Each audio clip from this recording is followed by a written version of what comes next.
स्नेहदा स्पन्दन स्नेहदा स्पन्दन।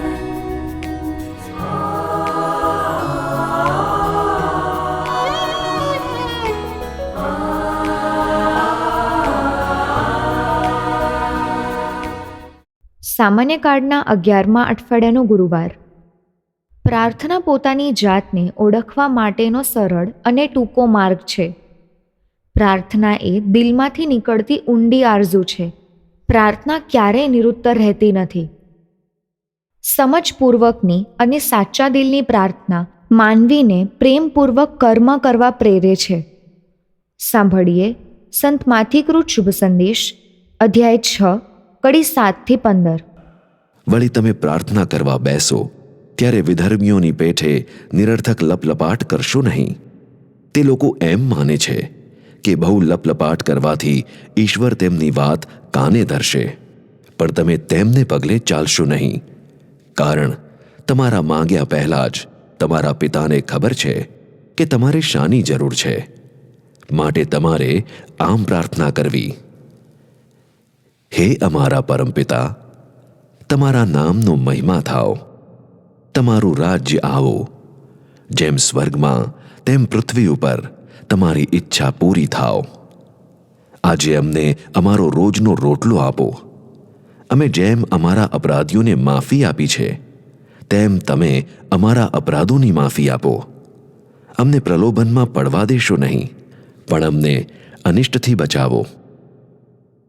જો તમે બીજાઓના અપરાધ ક્ષમા કરશો તો તમારા પરમપિતા તમારા અપરાધ પણ ક્ષમા કરશે.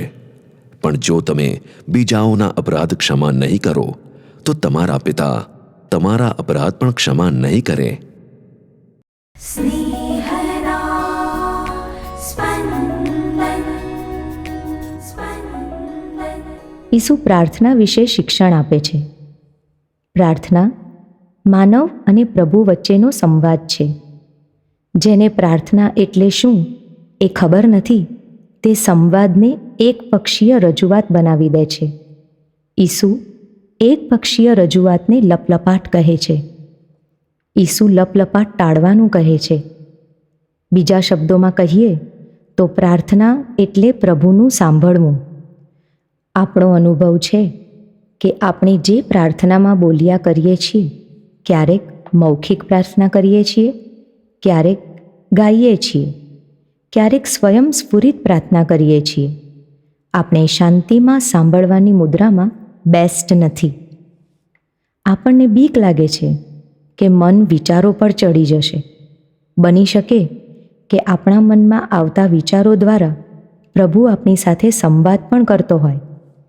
આપણને એવું લાગે કે હું વિચારમાં ભટકી ગયો છું, ત્યારે વિચારોને વાળી લેવાના. કદાચ આંખ બંધ રાખી હોય તો ખોલી નાખવાની, જેથી વિચારો રોકવામાં સહાયતા મળે.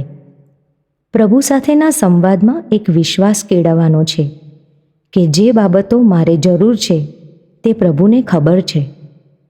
આપણા મમ્મી પપ્પાને પૂછી જોઈએ તો ખબર પડે કે તેઓ જાણે છે કે આપણને કઈ કઈ ચીજવસ્તુઓની જરૂર છે. પ્રાર્થના આવો વિશ્વાસ વધારવાની પ્રવૃત્તિ છે. ઈસુ આપણને હે અમારા બાપ નામે પ્રચલિત બનેલી પ્રાર્થના શીખવે છે. એ પ્રાર્થનામાં થોડા શબ્દોમાં ઘણું બધું વ્યક્ત કરવામાં આવે છે. ઈસુ અપરાધીઓને માફી આપવા સંબંધે વાત કરે છે. આપણા અપરાધીઓને માફી આપવી એ પ્રાર્થનાને વ્યવહારમાં આચરી બતાવવા બરાબર છે. જો પ્રભુ આપણા બાપ હોય તો આપણે માનવો અરસપરસના ભાઈ બહેનો છીએ. ભાઈઓ બહેનો અરસપરસ માફ કરતા રહે તો બાપને પુષ્કળ આનંદ થાય.